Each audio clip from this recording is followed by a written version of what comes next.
How to create a Meitu account. First of all, open the app and tap on the Me icon at the bottom right corner of the screen.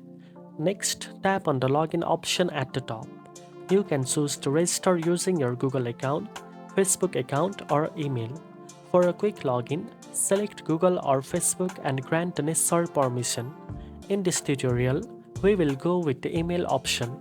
Tap on register, then enter your email address and create a strong password. After that, hit the register button. You will receive a verification code in your email. Enter the code to verify your account. Once verified, your Meitu account is successfully created. Having a Meitu account allows you to save your edit, access your favorite template, and sync your work across devices. Now you know how to create a Meitu account. If you found this video helpful, don't forget to like, share, and subscribe for more editing tips. Thanks for watching, and I'll see you in the next one.